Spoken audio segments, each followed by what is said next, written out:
Hey everybody, how's it going? Welcome back to another Church of True Christ Sunday ministry. Uh, really happy to be here. This has been a stellar weekend. Of course, this is a pre-recorded video. We were recording this on Saturday, so happy Sunday, everybody. Thanks for joining us, everybody who's here. And if you don't mind, let's bow our heads and let's start with the direct from Aramaic Our Father prayer. O birther, Father, Mother of the cosmos, you create all that moves in light. Focus your light within us, make it useful, as the rays of a beacon show the way. Unite our I can to yours, so that we walk as kings and queens with every creature. Create in me divine cooperation, from many selves, one voice, one action. Grant what we need each day in bread and insight. Forgive our hidden past, the secret shames, as we consistently forgive what others hide. Deceive neither by the outer nor the inner. Free us to walk your path with joy. From you is born all ruling will, the power and life to do. The song that beautifies all, from age to age it renews. Amen. Alrighty, guys. Well, this week on the docket, we have a very interesting topic we are going to be bringing up. We're going to be talking about spiritual warfare and how we can have a foundation in Christ and how we can still use our discernment, our personal sovereignty, and our personal agency to understand what is happening to us while maintaining a balance of focusing on elevating our consciousness into a higher frequency and living in alignment with the values of Christ. So, one of the things, I'll kick it off with this, one of the things I think, in our community, in our conscious collective, in the spiritual community especially, is we maintain and we put a lot of our focus into increasing our awareness, our frequency, our spiritual, our mental, our physical health. We put a lot of focus and energy into manifesting the most joyful, abundant timeline. For each of us has our own, version of that, our own subjective vision for that joyful, abundant timeline. But sometimes we can let things fall to the wayside. We are in spiritual warfare right now. We have to be realistic. It's not taking a negative road. It's not, taking the esoteric black pill, the prison planet, everything like that. But, this is something we do need to hold in our awareness. We have to understand that while we are focusing on walking in alignment with Christ, while we are focusing on manifesting this joyful, abundant experience and timeline for ourselves and elevating our consciousness and our frequency, we have to keep in our awareness as well that we are being bombarded. We are being energy farmed. With a lot of this stuff is definitely going on. So I'm going to hand it off to Diana. I'm going to go off with this question. Diana, what do you think is a great way to keep it in balance? And what I mean keep it in balance is, focus on, increasing our awareness, walking with the foundation of Christ, manifesting our joyful, abundant life, but keeping our awareness and understanding in that we are being spiritually attacked. And this is something that we need to protect ourselves against. And this is something we need to hold in our awareness as we move forward. Yeah, 100%, because there's lots of plots coming at us. There's many things that can bog one down emotionally, and just the panic and fear of the human. There's lots of good reasons to have that panic and fear as a human, except we are not only a human, and that's where the balance comes in. We are a spiritual being, not just a spiritual being, but a spiritual being in the process of a very, very strong alchemical process right now, which means that fire that is changing us, that fire that is bringing us more online in a faster way than we've seen in the past. In all of our recorded history, there's been moments like the French Revolution where things took a jump forward, but this blows all of that out of the water. They had a few handful of philosophers that we know of now. I'm sure there was many more at the time that didn't survive the test of time because of the way they wrote things and kept their records. But the way the internet works now, and the way we're all waking up, makes this a rapid shoot ascension with what's going on. So the darkness that's happening to tear us down, some even say it's like for our own good, because the faster we wake up, the more chances there are of the sleeper style people that will die. because they won't be able to handle it. But likewise, that darkness that comes in of all the malevolent plots is the fuel for our alchemical fire that creates us. There's a reason most of us had traumatic upbringings. Our souls decided that on purpose so that we could advance spiritually faster. It's just the way the laws of the universe work, the laws of polarity, and how these things flow together through the law of rhythm. You need that darkness as that fuel because of how 3D we were. Once we continue to rise up, and burn away that darkness in the alchemical fire, we will still have a system where darkness exists, but we will learn how to utilize it properly and it won't hide in the shadows. So first and foremost, lead your own life with truth and authenticity, because that's the cure for all the evil that's on the world right now. I like that. I like that. Don, you had a really stellar answer the other night, man. If you want to rehash that for everybody who didn't get a chance to hear about how you maintain that balance between increasing our awareness and frequency and having the awareness of the spiritual warfare. I'm actually drawing a complete blank on my response from the other day. It's because you were channeling, bro, like you always do. It's all good. It's all good. I really do, and I was actually getting a new one as you guys were talking, and that's okay. Let's hear the new one.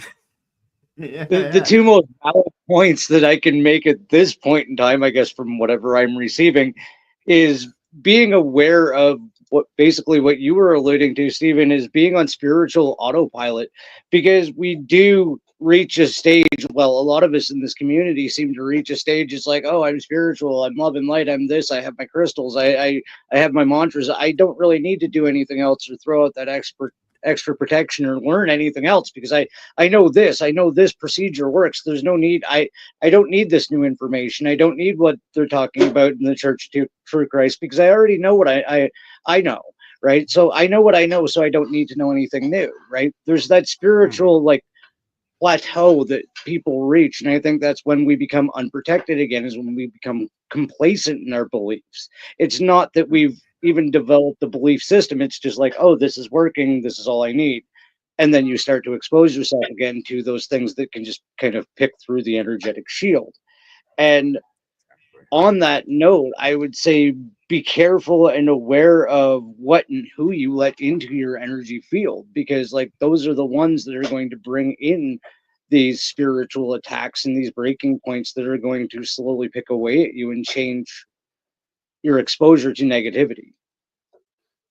That's awesome, man. No, exactly. I agree with you on that. I was even going to add to this. So I think a really good way, we can hold this awareness of this spiritual warfare, as well as continue to focus on increasing our awareness. And actually, this is going to work hand in hand, is cultivating your neutral mind, getting into a place of non-dualism and non-duality.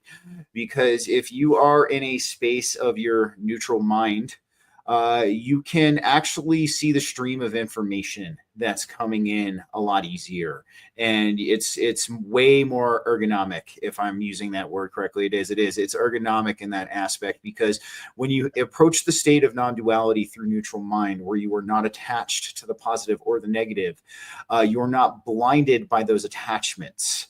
So, you can become blinded by emotional attachments if you allow them to run rampant.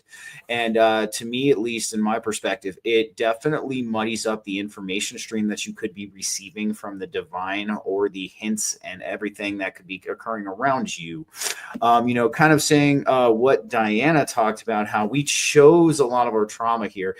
This I feel like is something that you and I have talked about this. I know I've talked with Don and Spinja about this too, and ultimately that is the case. It's a tough pill for a lot of people to swallow at first, because I guess we lost Diana.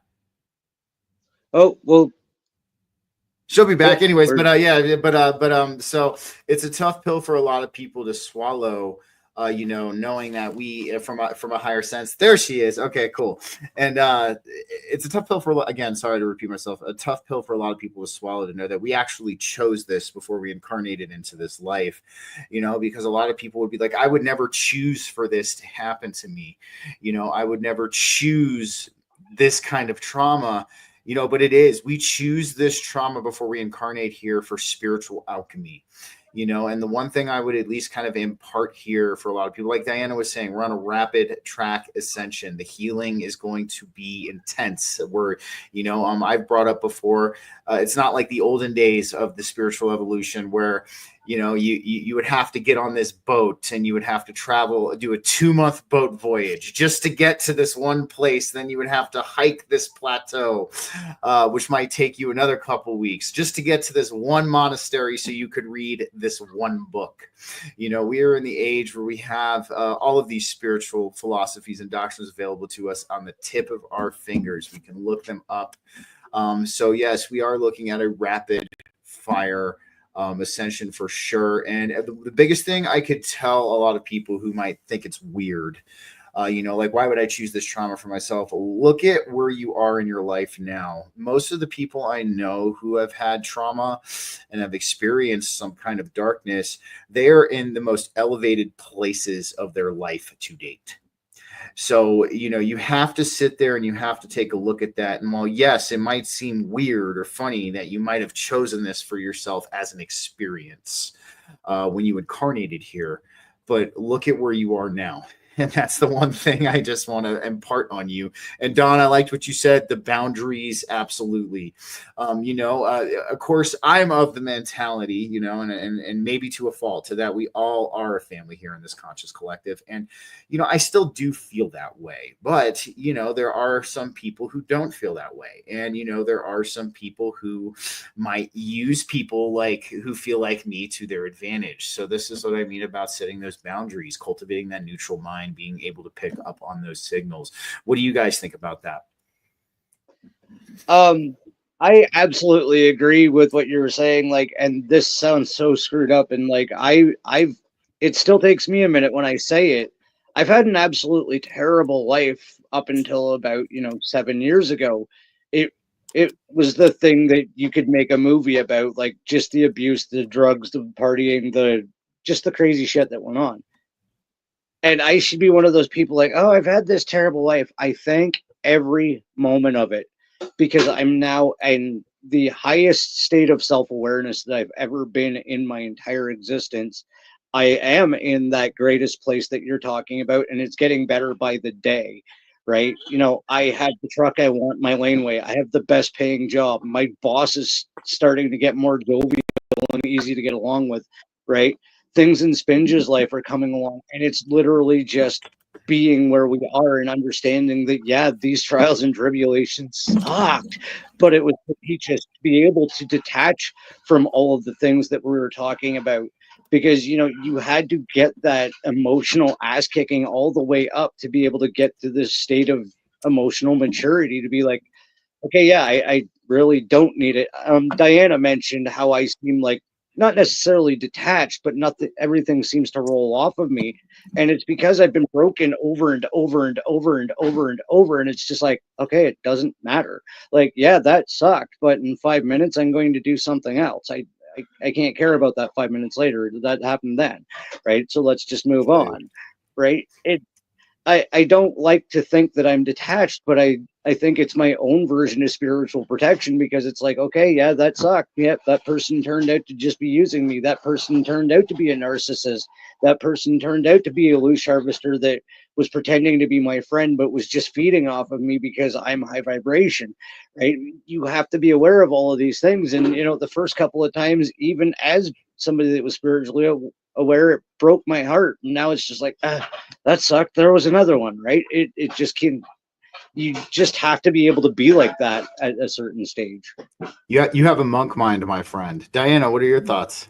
Yeah, very similar, because you do get used to having a broken heart. What he just said, you get used to it. So you can find yourself super attached.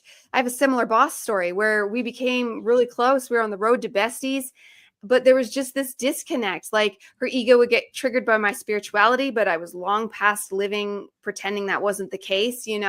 I'm not doing that anymore. I always said goodbye to all the previous friends that just it didn't vibe for. They preferred me when I had a drinking thing versus being spiritual. So that says something about society right there. And these are not people that drank themselves.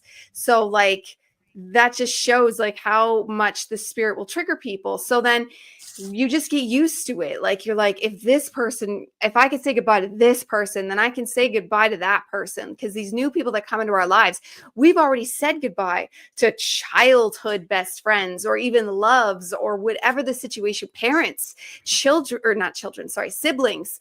You say, or some elderly people I've heard back in groups I used to be in, they didn't say goodbye to their children, but their children said goodbye to them for not getting certain things done, and their children refused to let them come over and things like that. So people have had to have that kind. They got mine are young, so they can't leave me, but because that's, you know, a next level. But you do get used to that, just the letdown and all the things, and it makes you tougher. And it's why warriors are tough, because you go through the fire and you do toughen up, and it's not like it doesn't hurt anymore.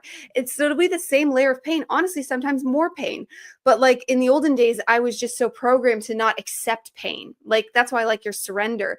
I was not programmed to accept pain. So I would just be why? And I would just be in complete resistance to any small infraction. I was so fragile. Everything upsetted me, like everything. Where now the most, but life just does get better and better and better. I don't want to name the things because then that puts manifestation in behind them, because it doesn't matter. Because when things come now, it's just like, it literally is like a blaze and you feel it blow up in the smoke. And that's just fuel for the fire, because I know what it's like to just go through the emotions. Like simply learning to go through your emotions is something that just base level humanity is not programmed to do. They're programmed to keep themselves so busy, so into dopamine, so into, that's why I was going down that dopamine road, because it's keeping you away from your truest self. And in that truest self, you're going to find the pain that you don't want to look at. But when you look at the pain, that's when you become the warrior. And that's when these outside forces lose more and more and more power over you, because they can use all kinds of things like the Agent Smith effect. This is how people, like if we try to be friends with these lower people, not lower, I don't mean that in any type of way, except that they're lower awareness, right? And if they're lower awareness, they could be perfectly fine people. They could be lovely, beautiful, nice people. And maybe to their other lower awareness people, there's no issues. But you come in with your higher vibration, saying things that are breaking the narratives that are so strong in their head. And all of a sudden, Agent Smith comes online and their goal is to bring you down in any way, shape, or form that they can. Whatever the thing is, like you see it come at you from all these different ways. But then when you don't attach yourself to any person, I find that limits the Agent Smith effect. So there's like lots of people I know in my life. And when people are kept like acquaintances, and you can still have love in your heart, because when you live from that place of love, like you still have love, but there's no attachment. I find when you're living from non-attachment, these people are now benefits to your life, because all of a sudden synchronicities and the divine can work through them instead. I think something about the attachment, and I couldn't tell you the scientific reason, but I think when you attach to them, it activates the need to get you, where when you stay non-attached, and this goes for everything in life, Buddhism was all about non-attachment. There's a reason. It allows the divine to do its job. It's like taking your ego out of it, taking your part in the play out of it, and just letting the divine roll the script, and then it can work its way for you however you want. And this is where you can really utilize manifestation as well, when you stay unattached. I would completely agree. And I was going to say, attachment rules you. That's why when you attach yourself to something, it ultimately has your power. And that's ultimately why when you take that, at least in my opinion, when you take that space of non-attachment, it no longer has power over you. You have power over it. So then it works in a synergy with your awareness at that point. Like you were saying, these people can give you like synchronicities, can be like have divine messages or something along those lines. It's because of that power swap.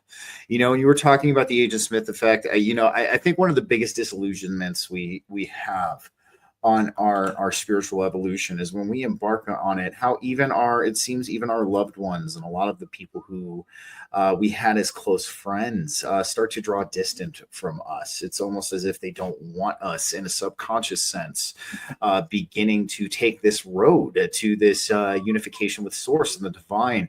It almost like you were saying with the Agent Smith effect, I would say that it was even like a low level aspect of the Agent Smith effect. You know, you begin to see these people start to distance themselves, like you were saying with the grandparents and the kids. along those lines. And so I mean, that's one of the biggest batches of disillusionment we have as we begin to embark on building our foundation with Christ, walking with Christ, and living in the divine light. Is we start to see the people we know and love drift away from us. And touching on the broken heart thing too, that's you and I are a lot alike in that sense, Don. Things just kind of roll, and you just kind of take it in stride and roll. And ultimately, at first, when we undergo this process of healing ourselves from our trauma, we understand that we've calloused our heart center. And at least I did in my aspect. I calloused my heart center. I almost blocked myself off from feeling at a certain point as well. Like I just would not, like an emotion would come, I wouldn't even feel it. I would just like snuff it down. I would just keep moving forward and all of that. But the number one thing I think a lot of us with Christ and the divine want us to learn how to do is to love without walls around our heart. And that is it takes time to get there. Don't beat yourself up over it if you're not exactly there yet. The best thing I can tell you is when you get there, it is an immense power. You're not a victim, okay? And you can choose who receives that love. That is the spiritual boundary that you set forth when you allow yourself to love without walls around your heart, and that's something that we through our traumas and through everything that we experience, we build up these energetic walls around our heart center. We build up these we have the scaffolding, the first layer. The scaffolding moves back to the second layer, and it's almost like we build up this energetic concrete around our heart center. And through our healing and our inner work and our spiritual alchemy, we begin to decommission and demolition those walls, that scaffolding that we have set around our heart, to allow it to shine bright. And the one thing I can hand everybody, at least I can hand to everybody, is it's empowering. You're not vulnerable. You choose who you give that love to. You choose who receives your energy at that point. And it's the most empowering thing ever. So that's the one thing I can say to you guys. But back to the spiritual warfare tip, let's kind of tip off on this for a second too. I mean, let's talk about energy farming for a second and how we can be aware of this. Now, Diana actually came out to me with a very interesting theory, which, I have actually kind of entertained this theory myself a little bit as well, that we could potentially be being energy farmed in this conscious collective. So Diana, if you don't mind just kind of filling everybody in on your thoughts about this, because it's very interesting and it resonates. Yeah, well, it starts with the whole internet itself being it's like if you were to travel in space, like through a star or a portal, there's a wormhole of travel. The internet itself creates that. There's this fast moving energy through it of information and energy, the Akashic records, like that's all information, the all mind, it's all information. So there is guaranteed an energetic layer of how the internet works. And there's a kids movie called The Pixels or something, where it shows how everything inside the internet's alive, and to a point that's extremely true. And then there's like different areas that you go through. It shows it as like apps, I think, but they're all different websites. They all have different environments. Like some of them are peaceful and some of them are not. Some of them are malevolent and some of them are not. And then there's also ones you can go into, just like the olden day Western bar, and some people are having fun and some people are fighting. So this is kind of where we find ourselves in the internet. And it depends on what energy you give it. So you have to make sure to call back your energy all the time, to be doing energy checks on the self all the time. When you use the internet and you leave, do you feel like crap?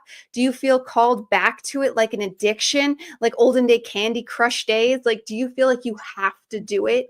Or do you need to do it because you have to actually go send an email, or you actually want to make a tweet? You have tweets in your mind you want to send. You want to check in and actually talk to people. Like you want to research something. You need to make a video. You need to make an image. Like there is lots of reasons that we need to use the internet. But when are we using it just because we get ourselves, because of all the things we need to use it for, we get ourselves in a habitual dopamine receiving pattern of needing to use the internet. And then that's where they come in and take advantage. And they know this. And they are specifically, there's a new movie that came out with the guy that says, I think you should leave, that show. And he's with Paul Rudd in the movie. And his actual job was how to make things more addictive. I don't even know if that's a real job or they were just trying to tell us people do this. He literally did and he was basically the character from I Think You Should Leave, which is incredibly awkward. But he's this guy that his job is to get you addicted so that you give, and then he would have different clients. Whatever their goal was, he would make sure he got you to do whatever they wanted you to do. And all he did was manipulate. And that's a real thing. That's a real thing from humans, and that's a real thing from entities, and they work hand in hand. The humans probably don't even realize, I think a lot of the malevolent humans out there don't even realize they are being fed information. They probably think they're a good guy, but they're being fed information that causes them to do these things to us. And remember Mad Men, he thought he was great. He was a grade A narcissist. Tony Soprano thought he was great. Like, these people don't realize they're the bad guys in most of these situations. So this is why it all comes down to personal sovereign discernment, because we can't expect them to wake up and start doing the right thing when they already think they are doing the right thing. They think, and they say this all to each other all the time in whatever business it's in, you decided to do that. Just like the mobsters and the loan sharks, they decided to gamble, so I get to kill them. I get to break their knees. It's basically the same thing. I get to steal their energy. I get to steal their time. I get to steal their money. Like, do you realize how many scams are out there now on the internet just stealing your money, taking advantage of these dopamine receiving situations? So it's a big soup of a mess, and you just need to watch your energy level, because even I recently found myself like, I had an internet problem without realizing it, and I have managed to actually sever that connection. And for the last little while, when I use it, it feels clean. I'm not using it as much. I'm using it more aware, and it just feels clean. Like, whatever was sucking the energy dry, I did manage to sever the connection, and the first step was awareness. I dig that. I dig that. Don, what are your thoughts on that, man, and the internet and the potential sucking and harming our energy? Oh, I absolutely think, like, I've witnessed it, especially having a young teenager in the house. Like, it is, I can say this openly, I have suffered with actual physical addiction to substance, and I've seen the same withdrawal symptoms and character behaviors as I displayed as a junkie and a drunk, right? Just because of the technological, like, they're raised on it, that's, his father used it as a babysitter. So now it was like basically ingrained in him. Like, every time I need an emotion, every time I need a hug, every time I need this, I need a screen in front of me. I need to play Zelda. I need to level up. I need to do something, right? It actually became like heroin to him, because it was at one stage, it was his only form of satisfaction. And I think exactly what we did is we helped him through this, and I'm sitting behind the way we did that. We turned it back to natural interaction. We bought him a freaking drum kit, and it's sitting right here, and it has, like, pretty much all but severed his internet addiction, because he has something new that gives him the sense of fulfillment, the sense of pleasure, the sense of accomplishment. And, like, we as parents can be more proud. Like, he gets looked at as a strange kid when he goes to school because he doesn't have a cell phone. Well, he doesn't need one because he doesn't want one, because he knows what they are, right? He uses ours for what, like, his drum lesson, that's his internet. If he wants to watch a movie, sure, go ahead. But that junkie mentality that had him hooked in and can hook anybody in, it, like Diana said, it is a dopamine hookup. And when you get used to it, it's the same as any other cyclical addiction. You're just going to keep craving it and more of it, right? And until you identify it and replace it with something more balanced and better use of your energy, you're going to be stuck in it. Absolutely. One of these, it's a very interesting thing about this, because people are going to hear this, and they're going to look for the sole proprietor. We were talking about that the other night in our show, Don. It's like how when we talk about the darkness in the world, and we talk about where all of this stuff emanates from, we have this dogmatic thing in our community that there has to be a single sole proprietor of where all of this is coming from. It's either that tiny little country in the Eastern Mediterranean. It's either the reptilians. It's either, this or that, and the families, all of this. But ultimately, the one thing I think a lot of people forget is it's a combination of free will and being taken advantage of. Ultimately, we allow this, and even I mean, it's through revelation of the method and karmic retribution. In all honesty, when we're looking at it this way, because they're basically, we're buying this up. Even those in the collective who are unaware, may not be aware at this point in time, they are buying in, and through their free will of buying into this, and the mob mentality and joining the crowd behind this, because as Diana was saying, yes, everybody's using the internet, it's how you use it. But ultimately, the energy farming isn't coming from a sole proprietor; it's coming from a combination. It's coming from us and us being taken advantage of. And I think that's one of the biggest things we still kind of struggle with in our conscious collective a little bit, is nobody wants to take the accountability for the free will that they've input into the scenario.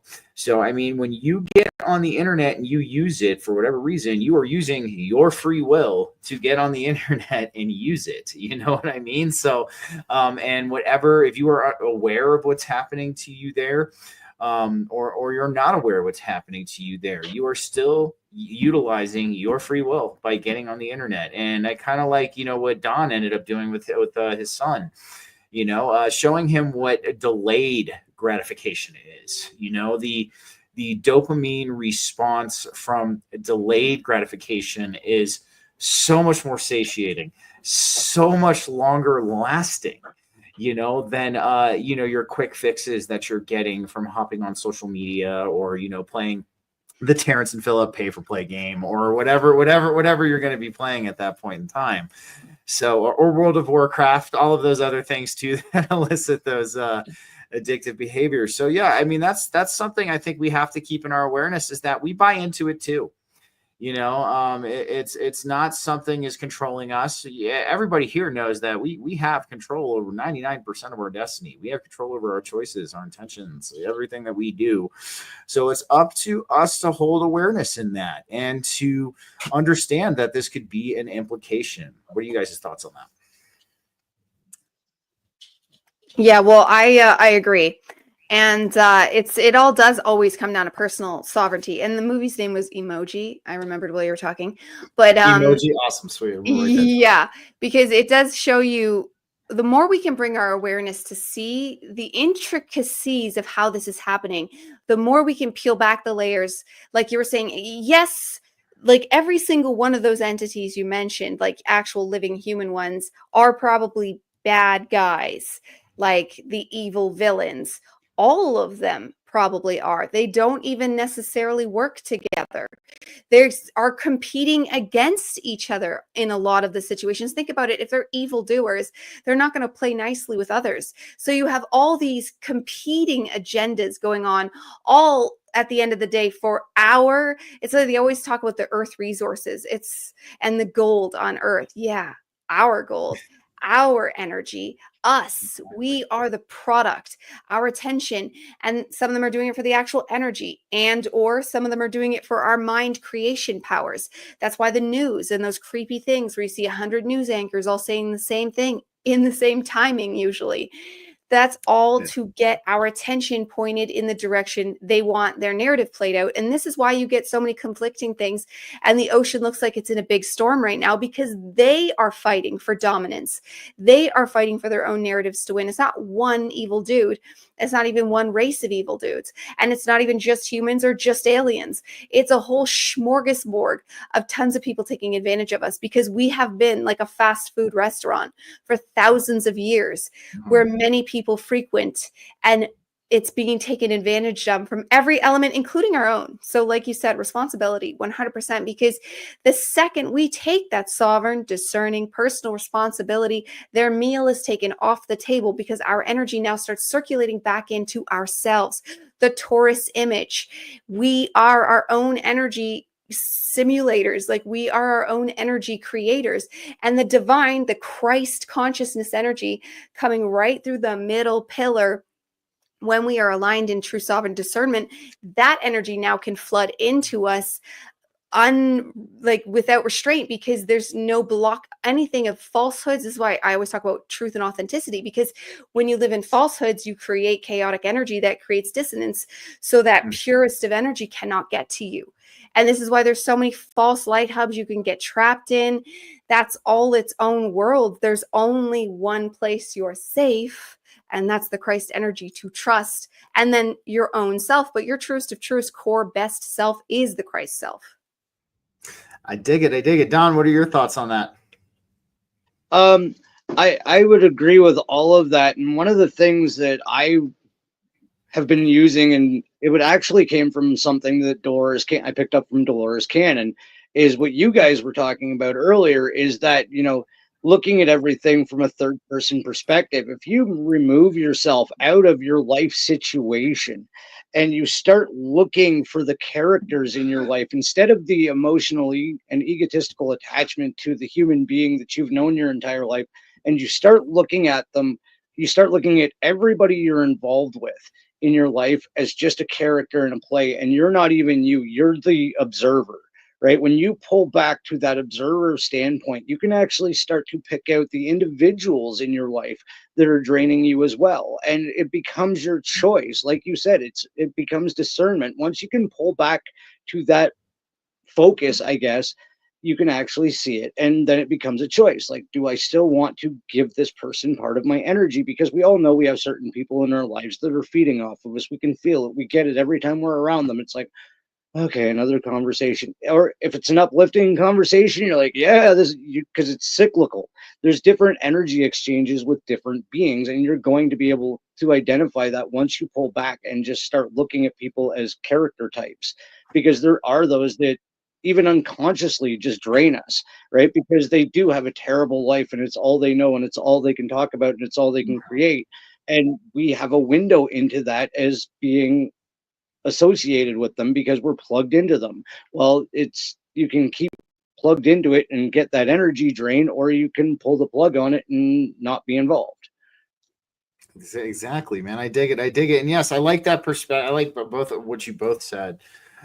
It is. And once you kind of sit back into that, I'll bring up the neutral mind again, and you're in that observer standpoint, you can pick out. And I would even say there are things, not judging a book by its cover. Of course, everybody here's a vibe reader. We're all vibe readers. We all read the energy of the room. We all walk in, and I would say there are common personality types that we experience as characters on our stage throughout our life. And then when you actually step back into that space of non-attachment, that observer, you start to see these character types repeat themselves, like, as almost like a lesson to you. It's almost as if the divine and Christ are like, okay, you were pretty forthcoming with the last one that was like this. Let's see if you learned your lesson. We're going to bring another person with the same personality type into your stage. Might be a completely different person, but they have the same personality type you've caved in for, or you've fallen prey to in the past and allowed to drain your energy. So you will get tested in that sense too. That's definitely happened to me. I've encountered many of the same personality similarities and types throughout many different individuals in my experience too. And when you take that non-attachment, that observer approach, you can start to pick them off, and you can put that boundary up. You can already know. Of course, I don't judge a book by its cover. Give them the benefit of the doubt. But once you give them the benefit of the doubt and you see the similar signs, that's when you know that it's time to put up that boundary and maybe not let that person get your energy. Since we're speaking about energy and energy farming, I want to bring up Loosh. I think this is a good topic of conversation. We hear a lot of people talk about Loosh. So Loosh actually has another name too. It has a very uncommon name, but it's called Dukkha. Yeah. And Dukkha is actually the Buddhist term for it, but it is a energy that we emit when we are in intense states of negative emotion, or if we have an untrained mind. If our mind is not trained and we don't meditate, or try to gain that inner stillness about us and that inner clarity, we're ultimately leaking this energy too. So, ultimately, we don't want this energy to be emitting from ourselves, first and foremost. Second of all, we don't want to be leaking energy to be fed on. So, one of the best ways, I can honestly give you some advice on how to not do this, and we'll get Diana and Don's approach on it as well, is number one, the content you intake. Are you watching the doom porn? Are you watching the doom and gloom, the black pill? Everything's fucked. We're all gonna die. We're doomed. There's nothing we can do. Are you watching content like that? I mean, like we were talking about here on this episode, when we're spending time on the internet, what we intake on the internet ultimately plays into that energy farming as well. And, if you're looking at nothing but shit posting all day, or you're looking at, the doom and gloom, or you're looking at the black pill, ultimately that's going to be a loosh farm. You know what I mean? That's going to be harvesting loosh. I think one of the biggest things a lot of people get mixed up is being realistic does not mean having fear. I think this is something that's a huge issue, because there's a lot of people who make this correlation that having fear is a sense of realism. No, you can be realistic without having fear. And the way that you do that is to train your mind and cultivate that neutral mind, and understand that you can be realistic from a non-attached approach as to what's going on with you. So number one, the content that you intake. Two, how you're engaging with people. I still see a lot of people in our conscious collective just arguing with other people in the conscious collective. You know what I mean? Like, especially on some, even on Sarah's videos, like I'll sometimes scroll through the comments on Sarah's videos on YouTube, and people are arguing with each other, even on her videos and things like that. So it's like, how are you engaging with other people? How are you treating yourself? How are you treating the world? Ultimately what's going to not make you a loosh farm and not have your dukkha harvested is the personal sovereignty, the personal agency, the personal discernment, all of that stuff, and understanding that your energy goes where your focus goes. And if you are putting your focus into the doom and gloom, the black pill, the fear, the sadness, all of that, from an attached standpoint, you are upping yourself to be harvested. What are you guys' thoughts on that?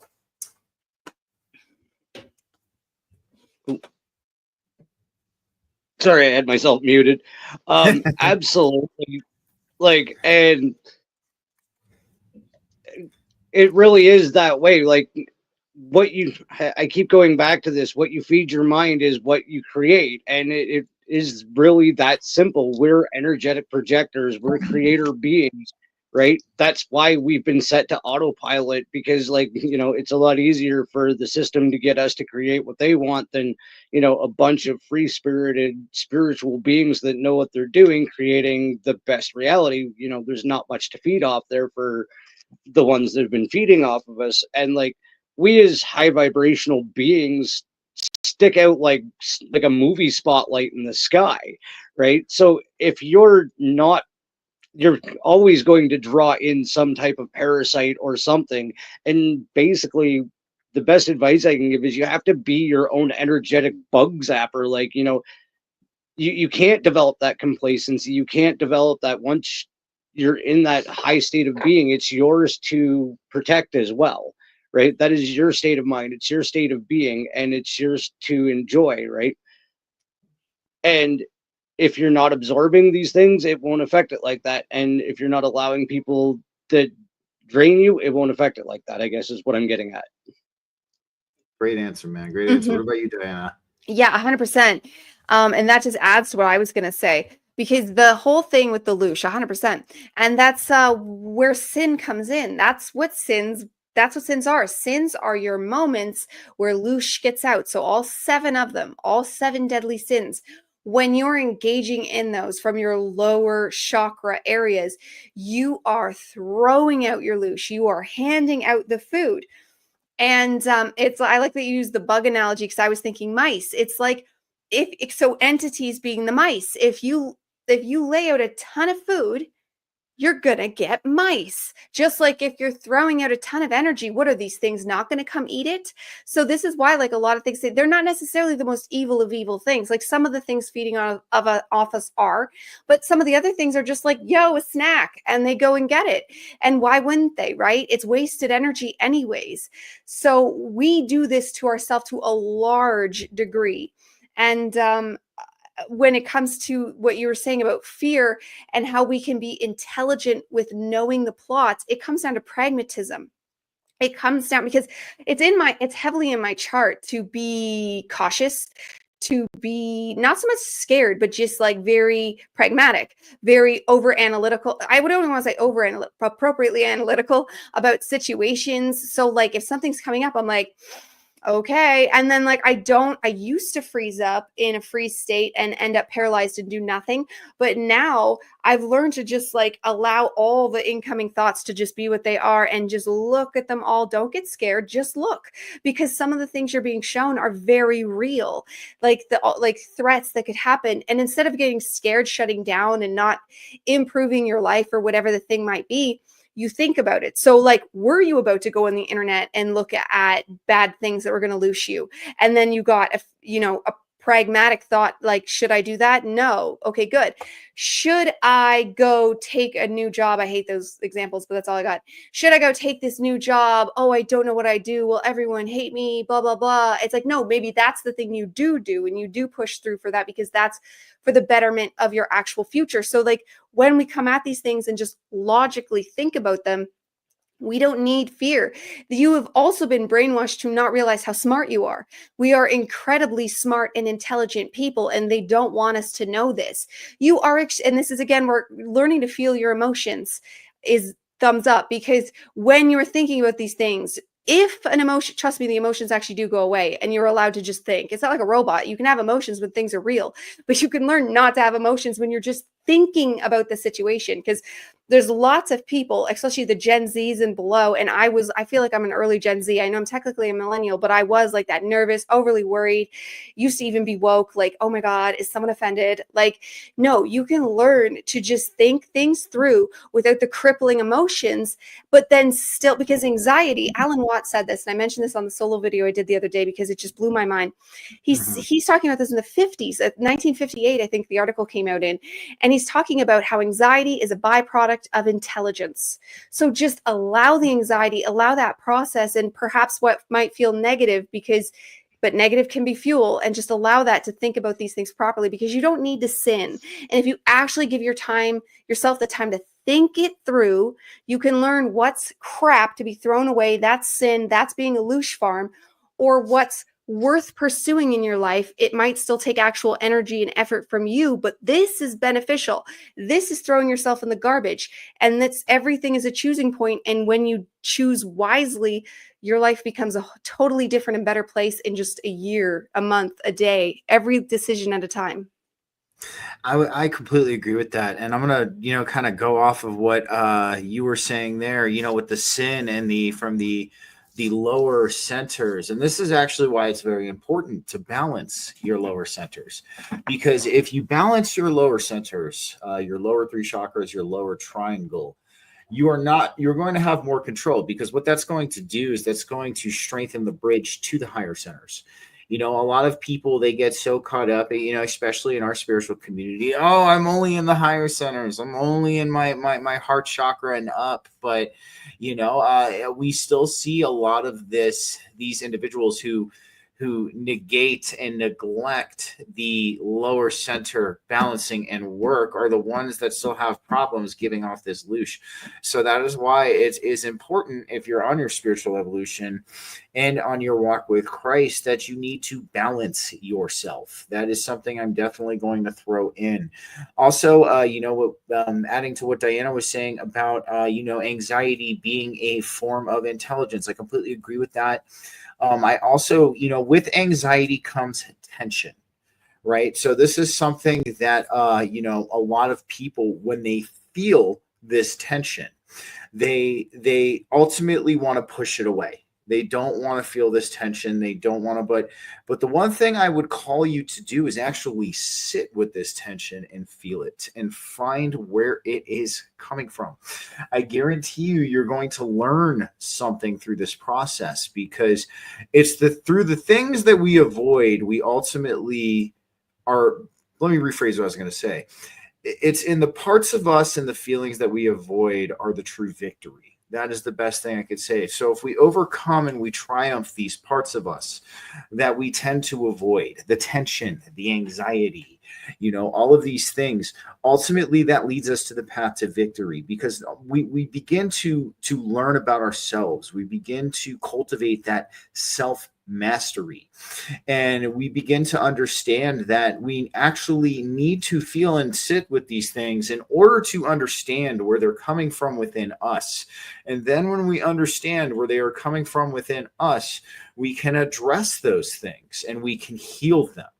The more that we push these things away, whether you're feeling the anxiety, whether you're feeling the tension, whether you're feeling this sadness, this anger, or whatever it may be, the more that we push these things away, the more that we do ourselves a disservice.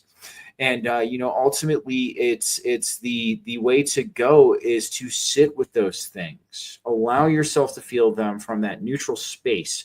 Because if you're in that neutral space, you have no attachment to it. You're observing it as it is. And when you observe it as it is, you're not attached to the emotion, and you can think about it inquisitively and analytically, like Diana's saying too, from that pragmatic standpoint. It almost, how many of you would absolutely love to have a third party objective point of view of all of your bullshit? So you could just sit there and take a look at it, and you'd be like, holy crap, dude, this is coming from this is coming from that. It's stupid I'm feeling this way. That's very petty. Maybe we should just kind of scratch that. But this is what this gives you. It gives you the objective third party view of all of your bullshit. And that way you can look at all of your BS and be like, okay, cool.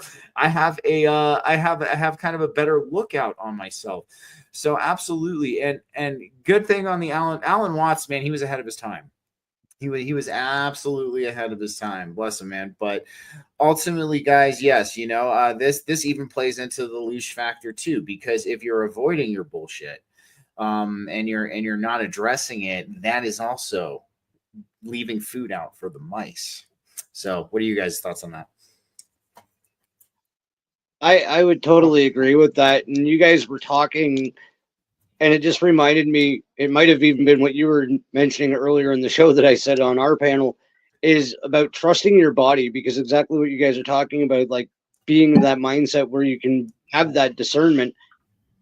I've said it on both of the shows that we've talked about this before. We're in one of the best detectors of bullshit and lies and attacks. We're living in a suit that will tell us all of these things. It's just the fact that we've been so disconnected from everything these amazing things can do and can show us. Once you start to properly receive the signals again from your biological vessel, a lot of this just becomes second nature. You're like, wait, no, this is wrong. I shouldn't do this. This is going to cause me negative energy. I'm going to draw this into myself if I do that. When somebody's lying to you, especially when it's to your face. The internet's a little iffy because you can't really catch a vibe most of the time. But you do get to the state where where somebody or something is emotionally or spiritually draining on you just as soon as you go to interact with it. It's that pang, it's that instinct, it's that no, I shouldn't do that. And we're in it. All you have to do is listen to this thing. It's brilliant too. We are absolutely divinely connected to an amazing source of information, but these things have some great autopilot features. And we've been taught to ignore them, and we really shouldn't. I would agree with you. What are your thoughts, Diana? You're Mike, my friend. Thank you. I agree. And I would just add on to what you said before I get into is human design, again, your authority type. So how you would listen in to your own pings could vary depending on who you are. And this is why we find a hard time nailing down the correct answer, because not just in our authority type, but with so many things, the variables for even like what's a sin is different for each person. There's usually a ballpark area, but some people can get away with certain things and they don't feel a sin. Or even in our own evolution, like there's things that were not a sin at all back when we were doing lower things, because that was the sinning. And then, but once you raise the stakes, now sometimes eating an apple is like betraying myself, because it's like spikes the glucose, and it's like now I feel like, oh, it's not time for my apple. So like the layers of where we're doing ourselves the best we could be doing for ourselves, they change. So you always have to be open to those. And one thing that will help that progress in what you were saying, Stephen, and when you're talking about the tension and learning to live in that pain, and how I was saying earlier, the alchemical fire and the warrior nature, this is why things like cold plunges are powerful. And there's many reasons. It'll burn your brown fat and do all kinds of great things for your cardiovascular system and your meridian system. So it has lots of benefits physically, but just spiritually, keeping yourself in that freezing cold water is torture. So if you can do that, that's where you build up that warrior self. So maybe later it's an emotional issue, but you're like, I've got this, because you can trust yourself. You have impressed yourself. And from an authentic place, you have shown yourself you can do really amazing things. This is why climbing a mountain is good. And yoga, quite literally, brings you into that tension, spreads out the fascia, so gets that stuff moving. And then Stephen's Kriya Yoga, which even I can't do yet because I'm not at that place to put myself through such torture. But because for me, it's torture. But like, I'm sure but Stephen's been doing it forever now, and he's given himself that bandwidth where he can do it now, and it's brought him to that higher warrior level where, like, for me, I'll go do different things to get that warrior. I still seek the warrior edge, but like for me, it's found in different places, and everybody's got their thing that like brings them that I am a warrior, because you want to be able to trust yourself, to be impressed with yourself, to be proud of yourself from a good, authentic place. And then that's where you have the strength to win against whatever opposition is coming your way, because you are an all-powerful God being, and the all really is mind. I dig it. I dig it. And and this is just what I'm going to say. I mean, and that's why honestly, I mean, we have to look at a true Trinity, and we know we have a Trinity in Christ, but a Trinity that we can be pragmatic with and apply it to here is, our mind, body, and spirit, how intertwined they are. How much they affect each other, how much they, and of course, everybody's got their own thing, and mine might be the Kundalini Kriyas, yours might be going on a hike, whatever it might be, a cold plunge. It's everybody's got their thing. And ultimately what you're going to see is when you take this mindset, you're going to see your external reality shift, because your internal reality has shifted.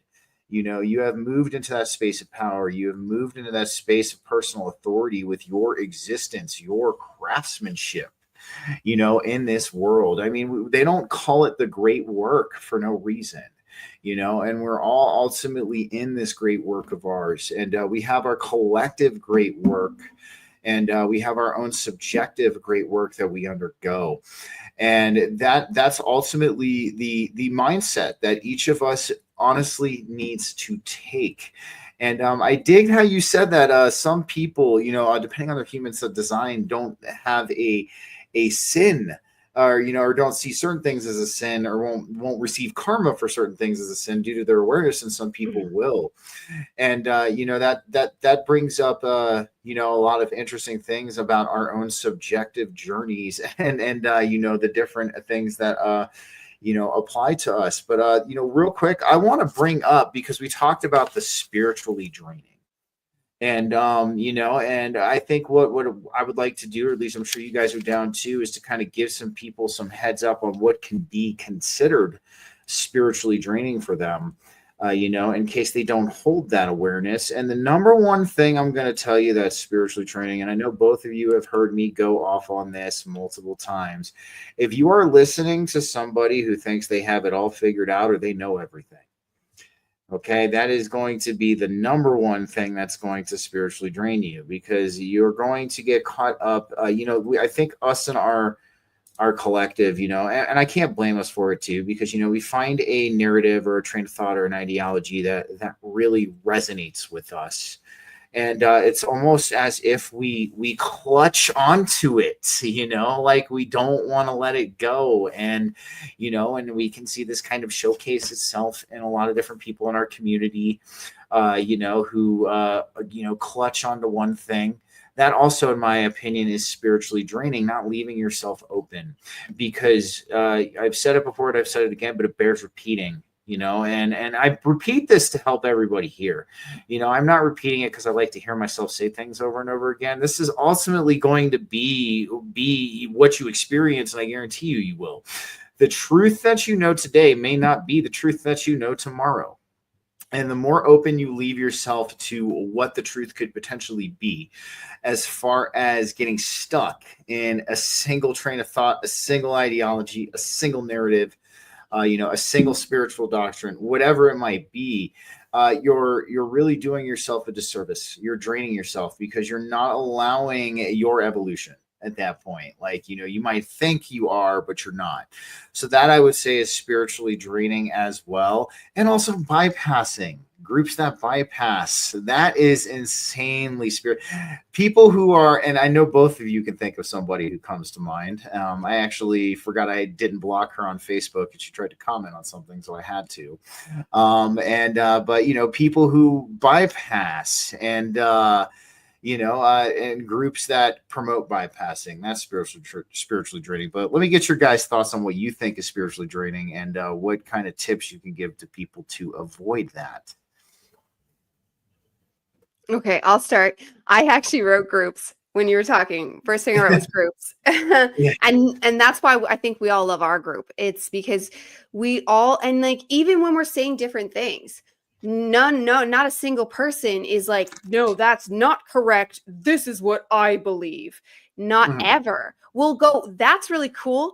This is my take on it. And it's not even like we agree on every little facet, but like that awareness is there, that space is, you always hear hold space. Well, that group really is accidentally, on purpose, divine wise, just holding space. It's a container where authenticity reigns, and it just is what it is. And then that's it. And there's no games. There's no, you know what I mean? It just is. But I have seen so many groups. Oh, I've seen so many weird things where like, they're just talking about so many irrelevant things like black magic. With everything going on, why are you talking about black magic? You're insane. And that's judgy, so whoops. But whoa, cannot even. And I was into witchcraft at once upon a time, but that was just so obviously not a good idea. And it wasn't just like, because you think about like a few fringe people. No, this was a large, hundreds of people, hundreds. That was ugh. And not just that, like there's the spiritual bypassing ones, the love and light ones. Everything's one.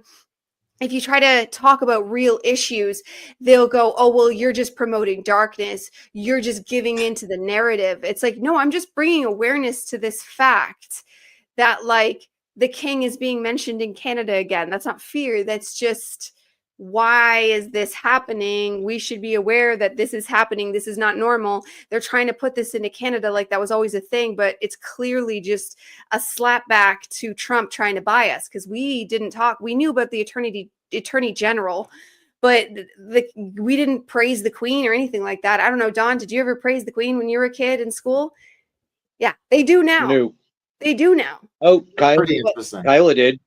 Oh, she did? Grade 2. What?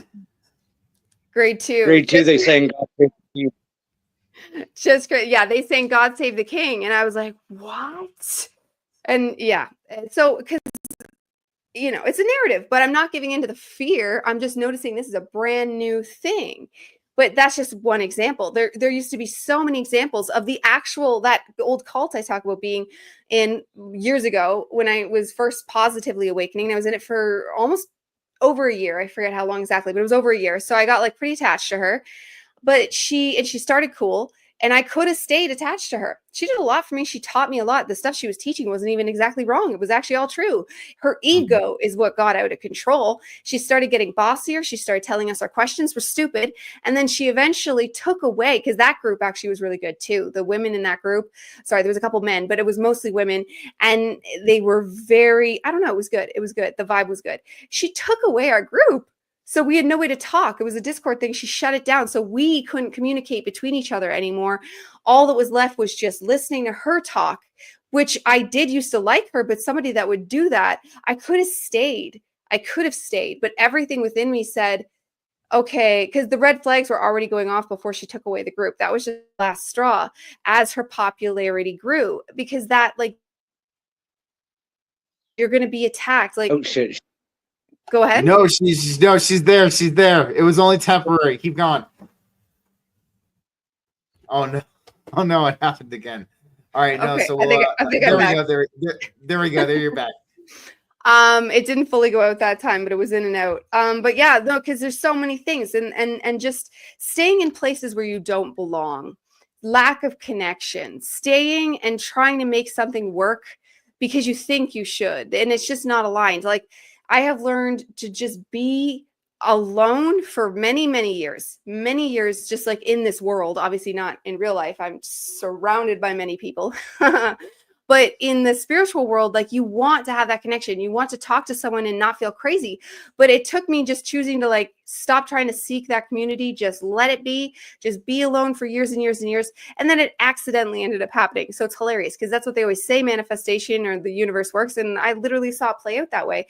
And then our whole thing, there's no energy stealing whatsoever. So I know it's possible. Like, it's extremely possible to find what works for you, but it takes allowing, it takes choosing to just be alone or quit or whatever the situation is where you are, because whatever's authentic for you, that's it. And then the divine really does present the answers. Definitely. Don, what are your thoughts? Usually I would just go on my, the news is the devil, the water boy's mama speech here, because that's one of the most spiritually draining things you can do is the internet. Foosball. Yeah, you're going to lose all your fancy foosball game, Bobby Boucher. Anyway, no, like that. I was actually at that state of mind at one point. Like, I knew everything on the news was evil and trying to create their narrative and blah blah blah blah blah. And it was actually my darling interdimensional exit buddy. She's like, okay, because she still watches it at discerningly. And I was like, why do you still listen to that shit? And she's like, she actually got it across to me. It's spiritual protection as well. It's to know where not to be, know what not to be involved in, because you can use the news just like you can use the algorithms on social media to teach you, right? You can still pick out okay, there's going to be riots in this city. I'm going to be over here, right? You can use their own system of programming against them because they're going to tell you it's predictive programming, right? We know that. They're going to tell you what they're going to do and where they're going to be. So if you want to avoid all of it, just catch the headlines and be like, okay, I think that's serious. And that actually came from Kyla. I'm just kind of paraphrasing. And it's probably one of the better energetic protection things that I can think of, because like there's certain spots where it's like, okay, I'll look at the news headlines and it's like, okay, there's a parade down there. I'm changing my route today because I'm not getting involved in that shit, right? Because like it really is. You can just read the headlines and protect yourself. I would completely agree, and I think, I mean, you can take part in that with discernment if you understand the playing field, and that's one thing I will say, because if you're not understanding the playing field and you think everything that you're seeing, absolutely everything that you're seeing is factual, there, you're going to be disappointed. But at the same time, no, they do put the tidbits of truth in, and it's a way to spiritually protect ourselves. And also too, you can see what they're trying to get us to manifest, and you can directly work against that. Look at that. That's like one of the most powerful things. I mean, right now at least here in the States, they want some kind of civil war. You can even see on a global scale, they definitely want World War III. They are pitching it. They are literally in their best salesman suits right now at this point, trying to pitch these ideas and these narratives to everybody. Like, oh, you don't like the blue-haired girl that works at the coffee shop that is maybe not of your sexual orientation, or oh, you don't like the guy wearing the MAGA hat, you hate him, right? Like, and this is kind of what when you approach it from that awareness, you can see what they're trying to get us to manifest. And I think everybody here does not want to manifest the parasite class's outcome. I think this is not something we are about here, and we want to avoid that at all costs. So Don, I definitely agree with you and Spinja on that. I think that's a great way to kind of get an idea of what's going on, but of course approach it with awareness. The other thing I'm going to say too is spiritually draining. Before we head into, I have a little surprise thing I'm going to bring up, and of course I think you two probably are going to know where it comes from.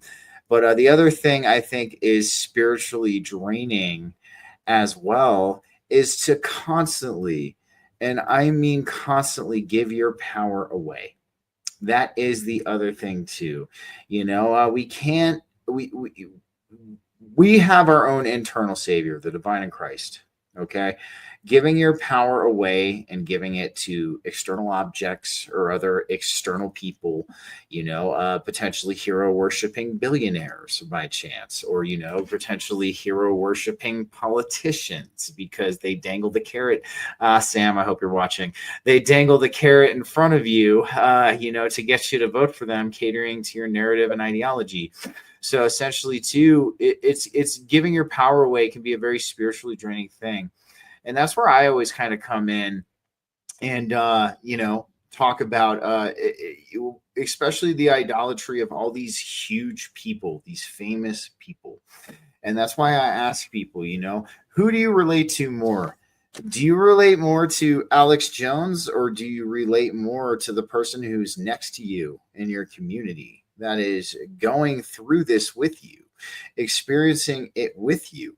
Alex Jones is fat and happy sitting with his stack of cash. Don't get me wrong. I still have respect for him. Don't get me wrong. He was very integral in the early stages of my remembering. But Alex Jones has no relation to you as the common person. You know what I mean? He is sitting fat and happy behind his desk. He's now, I think, been subverted by that tiny country in the Eastern Mediterranean. And he's doesn't relate to you at all. So this is the other thing to you guys, is putting your stock and faith in these individuals who are obviously controlled opposition. And that doesn't mean that there isn't some truth in there. I'm not saying there isn't. They could very well be relaying some truth, but it's the putting the stock and faith in these people as opposed to just taking it for what it's worth. So that's the one thing I just kind of wanted to add there. And I kind of want, this is a little bit of a bonus thing. So, and I want to pick you two's brain on this. And I did ask this question on X the other day. In our walk with Christ and in our spiritual evolution, we're often visited with the concept of dying before dying. And ultimately, I think there's a lot of discrepancy, a lot of misunderstanding of what this means sometimes in the community. And, a lot of people might look at this statement. What do you mean dying before dying? When you die, you die. Like you're no longer in this plane of existence. But no, this is actually something that we can achieve here. And what does it mean, at least in my eyes, to die before dying? Well, what is the thing that ultimately separates us from the divine? What is the ultimate thing that separates us from that unification? It's the ego. It's this experience that we're having here. So through the taming and the softening, and in some cases of killing the ego, this is ultimately what dying before dying means. Because when you remove the ego, I guess let me phrase it like this. So through the softening and the taming of the ego, we soften and we tame it, and that's what we need to do to exist here. But because the ego is soft and tamed and it's still there, we still have our perspective that is laden into what we experience in this reality and how we experience the spiritual nature of reality. When we remove the ego completely, we allow ourselves to sit in the raw, unfiltered truth. And through sitting in that raw, unfiltered truth, we can begin to alchemize and integrate that raw, unfiltered truth into the current being that we are. And to me, that is dying before dying, because you remove the identity of who you are. You remove the attachments of this world. You remove what ultimately ties you to this plane of existence, the ego, and you allow yourself to sit in the raw, unfiltered truth. And through that comes a transformation, because now that you have experienced the raw, unfiltered truth, you have been changed and you have been upgraded and you have been altered. You are no longer the previous format of who you were. And that is, to me, what it means to die before dying. But I want to get you two's takes on what you guys think it means. I will hop right on that one. November 20th was my 6th confirmed NDE where I actually did die. And what I got to bring an amazing experience back with me, and I actually talked about that on your show, and that's a whole other thing. But what that brought back to me was the understanding, and it put my ego in check. I didn't kill it. I don't think. I think I've just learned to work with it. That yeah, I'm going to die someday. Absolutely, this biological vessel is going to cease to function at the vibrational capacity at which it requires for me to be functional, right? That's going to happen to each and every one of us. But who I am, the being, the collective of all of my conscious experience throughout reality will never die, right? Your ego is just a physiological function of our existence. And the separation of self from ego is one of the healthiest things you can do. I don't think you need to kill it. You definitely need to confer with it because it has some good input too. But once you accept the fact that each and every one of us is going to die, we're going to cease to exist in this biological form at some state of existence. It allows you to accept what's going on in your life in a more realistic way. Love it, man. I love it. What are your thoughts, Diana? Well, I agree. But it's interesting because this came to me in a lyric of one of my more recent songs, and it's the constant call to suicide is the soul's call for the ego to die. And that just came to me for the chorus of the song. And as this stuff does, like when you're doing poetry, it just comes and you kind of get what it means. Like you usually like get an inkling of what it means. Like it's not like you're just writing just words, but there was so much depth that continues to unpack because I listen back to this music all the time. It's the main reason I made it, because I wanted spiritual music, because music is so powerful for brainwashing ourselves. And this message just kept unfolding and unfolding.